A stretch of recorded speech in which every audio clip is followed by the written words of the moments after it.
सीमा हैदर को लेकर पाकिस्तान का एक शख्स की लगातार जो ऑडियो है वो वायरल है और गुलाम हैदर द्वारा जो एडवोकेट मोमिन मलिक किए गए थे उन दोनों की बातचीत में कई तरीके के संगीन सवाल उठाए गए हैं। हमारे साथ सीमा हैदर मौजूद हैं, उन्हीं से बात करेंगे। क्या कहना चाहते हो आप उन तमाम ऑडियो को लेकर? आपने सुनी होंगी। सबसे पहले तो मैं सीमा मीणा हूँ, सीमा हैदर नहीं हूँ। मैं किसी हैदर को अब जानती भी नहीं हूँ। वो मेरे लिए एक बुरा अतीत था जो मैं भी बोलना और याद करना नहीं चाहती। दूसरी बात, उनको आग लगी है, हम इतने खुश हैं, वो हर तरह की चाल चल रहे हैं, उनकी चाल कामयाब नहीं हो रही, तो वो सोच रही हम करें तो क्या करें। उस बुढ़े को कहूँगी तू हैदर का अपना अपना रिश्तेदार था, हैदर और तुम लोग एक ही गांव में रहने वाले थे। तेरी बेटी भी मतलब हैदर को ब्याने की बात चल रही थी, उसको यही बता दूं मैं, वो एक नंबर का खड़ूस झूठ बोल रहा है, खला आरोप लगा रहा है। और वहाँ के लोग ऐसे गिरे हुए लोग हैं जिससे कोई अच्छाई की उम्मीद कर नहीं सकते हम। उनको हमसे तकलीफ़ है, मेरे पति से तकलीफ़ है, हमारी खुशियों से तकलीफ़ है, क्योंकि आए दिन हमारी रील्स मिलियंस में जाती हैं तो वो देखते हैं तो उनको मिर्ची लगती है, जिसके कारण वो बकवास कर रहे हैं। बाकी ऐसी कोई सच्चाई थी नहीं। रक्षे वाला मेरा अब्बू था। और रही बात, वो पाकिस्तान में वो कुछ भी करेंगे, मुझे उनसे अच्छाई की उम्मीद है। वो कुछ भी बना सकते हैं क्योंकि वो एक रिश्वतखोर देश है, वहाँ रिश्वत चलती है और ये 4 पैसे देके कुछ भी कर सकते हो। हमें भाई तुम पे टक्का भी विश्वास नहीं और टक्का भी तुम पे भरोसा नहीं, ना मुझको है ना भारत सरकार को होगा, क्योंकि तुम दुश्मन हो, तुम लोग विरोधी हो, तुम लोग लड़ने वाले हो, तुम लोग जहादी हो। तुम्हारी भाषा से भी लग रहा है कि तुम्हारे अंदर मेरे लिए कितनी आग है, कितनी मतलब गुस्सा है तुमको मेरे पे, क्योंकि मैं सनातन धर्म में आई हूँ और मैं यहाँ पे बहुत अच्छे से रह रही हूँ। और हमारी रील्स मिलियन में जो वायरल होती हैं वो देख कर तुम लोगों को मिर्ची लगती है और मैं उनको नंगा कर रही हूँ, उनकी औकात मैं उनको बता रही हूँ, पाकिस्तानियों की जो उनकी हकीकी औकात है वो उनको बता रही हूँ। इस वजह से वो बहुत ही आग बबूला हो गए हैं। उनको समझ में नहीं आता हम क्या करें क्या ना करें, जो भी मन में आता है वो बोल देते हैं। उनको इतना बताऊँ कि सोच समझ के बोला करो, यहाँ कोई बेवकूफ़ नहीं रहते, यहाँ सब समझदार रहते हैं। तुम पहले कहाँ गए थे, अब क्यों जागे हो? पूरे 1 साल के बाद तुम्हें याद आई है? पहले तो आ जा, तुम इतने अच्छे सच्चे थे, तुम्हें पता था मैं ये हूँ मैं वो हूँ, तो तुम पहले आ जाते। जब एक चाल चली वो कामयाब नहीं हुई, फिर दूसरी चाल चली वो कामयाब नहीं, फिर तीसरी चाल चली कामयाब नहीं हुई, फिर चौथी, फिर अब 5वीं की ये चला रहे हो। तुम लोग साजिशें करते जाओ, हम यूं ही खुश रहेंगे, यूं मुस्कुराते रहेंगे और तुमको जलाते रहेंगे। अच्छा, जो आर्मी में जाने की बात ये बार बार कर रहे हैं, हमारे पास सबूत है, ये भी कहा कि आपके पास कोई कंप्यूटर था।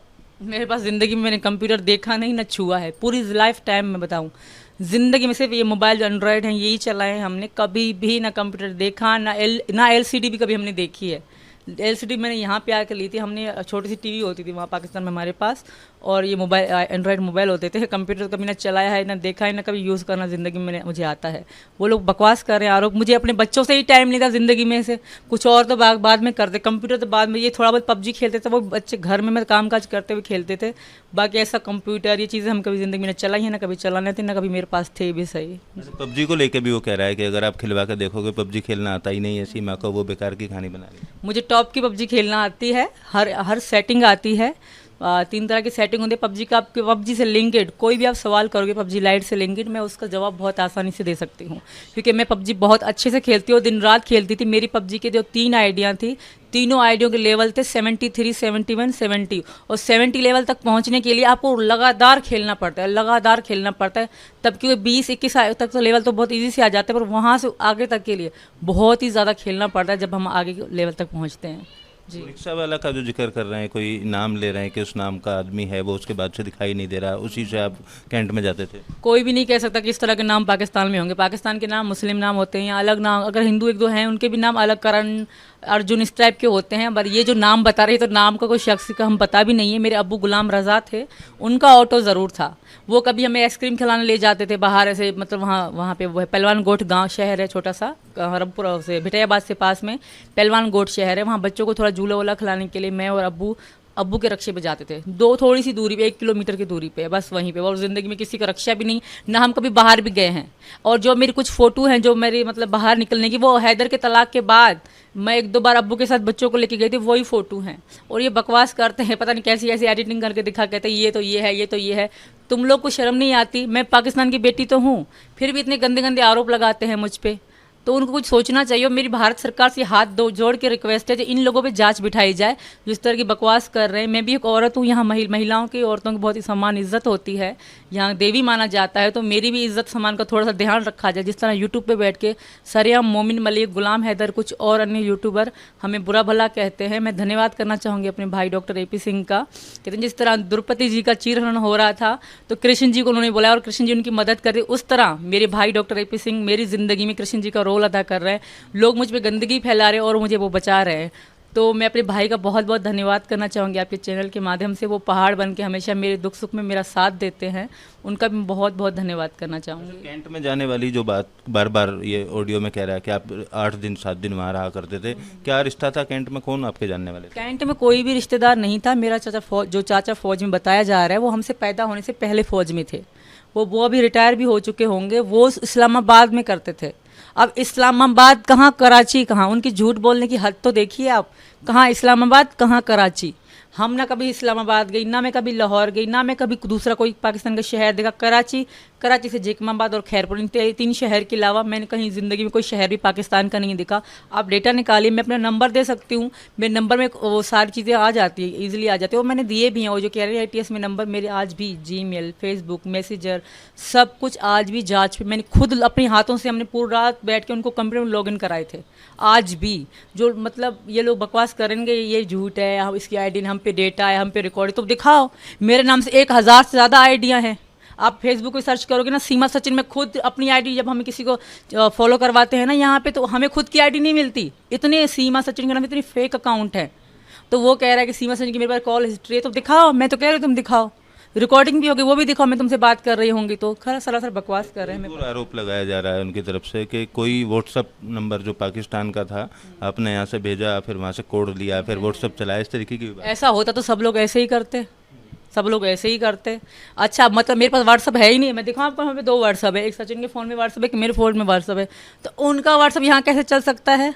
एक बेवकूफ़ी की एक हद होती है, एक लिमिट होती है, वो तो हद ही क्रॉस कर रहे हैं बेवकूफ़ी जहालत की। उनको ये नहीं पता कि ये हिंदुस्तान है, हिंदुस्तान में पाकिस्तान का नंबर कैसे चलेगा? बताओ, कैसे कोड जा सकता है हिंदुस्तान के? मतलब यहाँ हिंदुस्तान के नेटवर्क है ना, पाकिस्तान का नंबर यहाँ कैसे चलेगा? ये बेवकूफ़ी की हद होती है। वो सिर्फ उनकी चाल है कि हम सीमा को फंसाएं, सीमा परेशान हो जाए, सचिन को जेल हो जाए, सीमा फिर पाकिस्तान आएगी, सचिन। और हमें इतनी धमकियां दी जाती हैं, आपके चैनल के माध्यम से बता रही हूँ। कल से हमारे पास 2 पुलिस वाले सिक्योरिटी बैठे, क्योंकि सूचना से पता पड़े कि सचिन की जान को खतरा है, क्योंकि वो धमकियां दे रहे हैं कि सचिन को ही मार देंगे तो सीमा कहाँ जाएगी।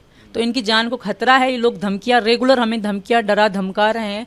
व्हाट्सअप पे, इंस्टाग्राम पे और फेसबुक मैसेंजर पे हम लगातार हमें धमकियां मिल रही हैं कि सचिन को मार देंगे, फिर तुम क्या करोगे, तेरे पर तेजाब गिरा देंगे। अलग अलग गंदी गंदी तरह की हमें धमकियां लोग दे रहे हैं। तो ये लोग जो धमकी देने वाले हैं पाकिस्तान के ही हैं सभी? कुछ पाकिस्तान के, कुछ जो उनसे बात कर रहे हैं हिंदुस्तान में रहकर भी, कुछ वो भी है। कुछ हिंदुस्तान में रहते हैं और पाकिस्तान में बात करते हैं, वो भी लोग हैं। क्या जवाब देना चाहोगी पाकिस्तान के लिए सीधी भाषा में, अगर कहोगे इस तरीके की हरकत? मैं उनको यही कहूँगी, मैं तुम लोग को यूं ही नंगा करती रहूँगी, जो तुम्हारी असलियत है यहाँ दिखाती रहूँगी। तुम जो झूठ का चोला पहन के बैठे हो वो कभी भी नहीं पहनने दूंगी। मैं तुम्हें सच्चाई तुम्हारे सामने ला के दिखाऊंगी। तुम हिंदुस्तान से कितनी नफरत करते हो, हिंदुस्तानियों से कितनी नफरत करते हो, ये भी पता है हमको। वो हिंदुओं को वहाँ पास तक बैठने नहीं देते और आज कह रहे हैं हम इतने अच्छे बन रहे हैं। तुम्हारी सारी हकीकत हिंदुस्तान को पता है। और जहाँ जो POK में जो ये हादसे हुए, अभी TV में चल रहा था, वो भी हिंदुस्तान आना चाहते हैं इसी वजह से कि वहाँ इस तरह के जाहिल जहादी लोग रहते हैं, उनको जीने नहीं देते। मेरे साथ भी तो यही चल रहा था, जीने नहीं दे रहे थे मुझे। जब मैं हिंदुस्तान आई कुछ चैन की सांस ली है। उनको यही कहूँगी, मैं UP में हूँ, उत्तर प्रदेश में हूँ, मेरा तुम लोग बाल भी बाका नहीं कर सकते।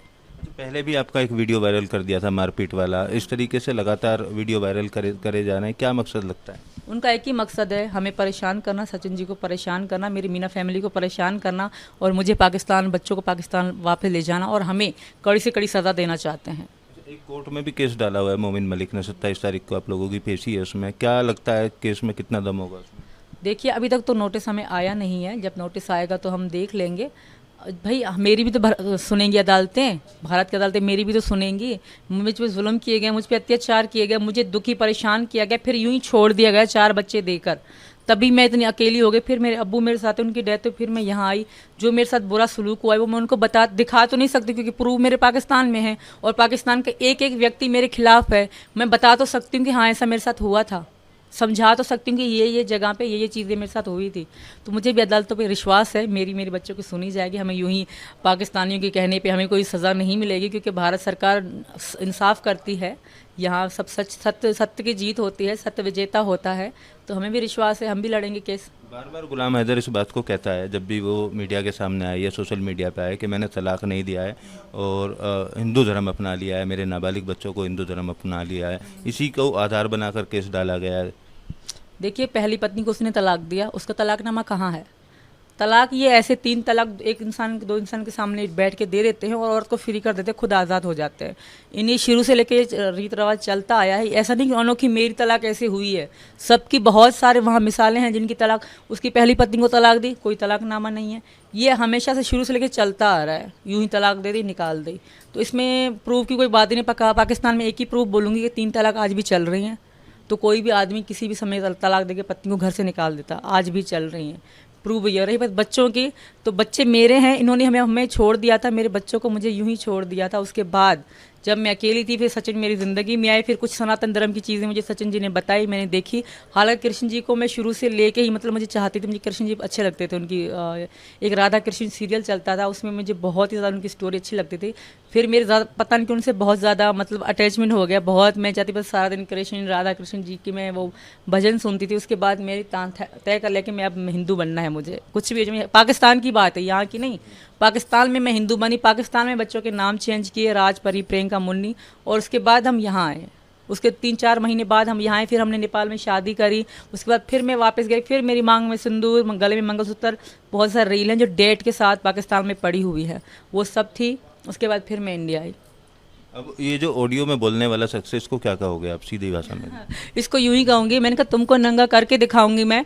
तुम्हारी आवाज़ से ही लग रहा है कि तुम कितने जल रहे हो, और तुम्हें यूं ही जलाते रहेंगे हम, और तुम यूं ही जलते रहोगे। मेरा बाल भी बाका तुम लोग नहीं कर पाओगे, क्योंकि मैं हिंदुस्तान में हूँ, उत्तर प्रदेश में हूँ। तुम्हारे ड्रामे, तुम्हारा झूठ हमारी ज़िंदगी में चलने वाला नहीं है, क्योंकि मैं तैयार हूँ। जिस तरह की मेरी जाँच की जाएगी मैं तैयार हूँ, जिस तरह की पूछताछ होगी मैं तैयार हूँ। मेरे पति तैयार है, हमारा परिवार तैयार है। तो तुम्हारी चाल चलने वाली ने, हिंदुस्तान सचिन जी का है, तुम्हारे बाप का नहीं है। तो हिंदुस्तान सचिन जी की एक बार ज़रूर सुनेगा, यहाँ की सरकार इनकी ज़रूर सुनेंगी। चलो पाकिस्तान से, ये तो पैदाइशी हिंदुस्तानी है, यहाँ के बाबा पापा सब हिंदुस्तानी हैं, तो इनकी ज़रूर सुनी जाएगी। और मेरी हाथ जोड़ के मोदी जी और योगी जी से रिक्वेस्ट है कि हम पे बहुत ज़्यादा अब हो रहा है। मैं भी एक औरत हूँ, 3 बच्चों के साथ आप लोगों के शरण में आई हूँ, हमारी रक्षा कीजिए। ये लोग चुप ही नहीं हो रही, ये कुछ न कुछ उल्टा सीधा करने के चक्कर में है, हमारी रक्षा कीजिए। एक फ़ोटो भी आपके फ़ोटो के साथ मिला के अभी मैंने दिखाया आपको, कौन लोग हैं, क्यों उसको ये? वही इंसान है, हैदर का बड़ा भाई, हमारा जेठ कह सकती हूँ मैं। इनको इतना शर्म नहीं आती कि मतलब भाभी के साथ हम इस तरह के एडिट करके फ़ोटो ये साथ बिठा के डाल रहे हैं, तो उनको इतनी शर्म नहीं आती कि वो अपने आप ही कीचड़ उछाल रहे हैं। हैदर का भाई है, वो हैदर के साथ उठना बैठना, खाना पीना, घर पे आना, घर से जाना, सामान ले जाना। एक हमारा घर था, एक उसका घर था, जब हैदर हमारे साथ रहता था। तब हैदर के मतलब भाई, बिल्कुल भाई है, सगा कज़न है उसका। अब कह रहे मैं फलाना बलोच हूँ, मैं टीरा बल, एक ही साथ वाले हो। चलो माँ वो है, बाप वो है, साथ कज़न तो हो आपस में, एक ही गांव तो है तुम्हारा, और क्या चाहिए जी। सचिन भी हमारे साथ मौजूद हैं। सचिन, तमाम वीडियो आ रही हैं अब सामने, क्या लग रहा है इनको देख के, क्यों ऐसा कर रहे हैं? जी बिल्कुल, हमें क्या कहते हैं परेशान करने की कोशिश कर रहे हैं, परंतु हम परेशान नहीं होने वाले और हम डरने वालों में से नहीं है, चिंता मत करो। और हम बिल्कुल खुश हैं, बिल्कुल। तुम कितनी भी लाख कोशिश कर लो, फिर भी तुम हमारा कुछ नहीं बिगाड़ पाओगे। हम सच्चे हैं तो हाँ। पाकिस्तान के लिए कोई जवाब ऐसे लोगों के लिए जो लगातार इस तरीके की हरकत कर रहे हैं? मैं तो यही कहता हूँ कि भाई सच्चाई के अगर बुराई की नहीं चलती, और इतनी ज़्यादा बुराई भी मत करो। इनने कम से कम 100 बात निकाल के धर दी आगे कि फलाना क्या ढहका ढिंका ढिकाना वगैरह वगैरह, यानी कि रोजीना नई उल्टी सीधी बात निकाल के आते हैं। कम से कम अगर थोड़ा बहुत भी दिमाग है, स्कूल का मुंह देखा हो, चलो स्कूल का मुँह ना देखा हो, कम से कम स्कूल के पीछे भी बैठे हो, तो कम से कम दिमाग से तो सोच लो। हाँ, दिमाग से सोच के बोला करो कि मैं क्या बोल रहा हूँ और क्या नहीं बोल रहा। कम से कम बात ऐसी बोला करो कि हाँ उसमें थोड़ी सच्चाई है। पूरी तरीके से झूठी फैलाया जा रहा है। बकवास, सिर्फ बकवास, हमें परेशान और मेरे करैक्टर पे उंगली उठाई जा रही है, मुझे परेशान करने की कोशिश की जा रही है। इससे ज़्यादा कुछ भी नहीं है, इससे ज़्यादा कोई सच्चाई भी नहीं है। और वो मोमिन मलिक ये सोचता है कि ऐसी फ़ोटो, ऐसी वीडियो वायरल करके मेरी सचिन की ज़िंदगी ख़राब करने की कोशिश कर रहे हैं। सचिन जी मेरे साथ 3 साल से हैं, 4 साल हो गए, अब 1 साल तो मुझे भारत में हो गया, 3 साल मुझे पाकिस्तान में, 20 से लेकर सचिन जी मेरे साथ में हैं। मेरी छोटी बड़ी हर बात सचिन जी को पता है। ऐसा नहीं है कि हम वीडियो कॉल में थे तो दूर दूर थे, हमारे हर सेकंड हर मिनट कॉल चलती थी और सामने फ़ोन रखे रहते थे, कोई भी काम, क्योंकि मैं अकेले रहती थी। अब्बू बेचारा रक्षा चलाने जाते थे, अब्बू के बाद तो फिर मैं बिल्कुल ही अकेली हो गई थी। तो एक बात सचिन को पता है और सचिन की मुझे पता है। तो तुम्हारी ये बकवास, तुम्हारा ये झूठ, तुम्हारा ये ड्रामा कभी भी नहीं चलेगा, ना चलने वाला है। यही बात आप कहेंगे कि इन सारी चीज़ों से दोनों के रिश्ते पे कोई फ़र्क नहीं पड़ने वाला है? जी नहीं, हम पर कोई फ़र्क नहीं पड़ना चाहता। जितनी तुम उल्टी सीधी बातें कर रहे हो उतना ही हमारा ज़्यादा प्यार बढ़ रहा है, और तुम करते रहो, हमारा प्यार बढ़ता रहे, और बस यही रिक्वेस्ट है। और मैं ये कह रहा हूँ, कुछ लोग अन्य यूट्यूबर्स जो पाकिस्तान से इधर बात करते हैं मीडिया में उल्टी सीधी, और सनातन धर्म को यानी कि गलत साबित करना चाहते हैं और गलत बोलते हैं सनातन धर्म को। वो बोलते हैं कि मैंने कुछ कर दिया सनातन धर्म, यानी कि मैं गलत कर रहा हूँ। अरे पागलों, मैं अपने धर्म के लिए ना मरने के लिए तैयार हूँ। अगर आँच भी थोड़ी सी आएगी ना तो अपनी जान भी हथेली पे धर दूंगा। बिल्कुल, देखिए सीमा और सचिन दोनों हमारे साथ मौजूद थे और इन्होंने तमाम पहलुओं पर, तमाम मुद्दों पर अपनी राय रखी, और जिस तरीके से लगातार ये ऑडियो वीडियो तमाम चीज़ें वायरल की जा रही हैं, ये एक पाकिस्तानी लोगों की साजिश करार दिया गया है। वीडियो जर्नलिस्ट जैनेंद्र के साथ Amit Chaudhary, news nation, greater Noida.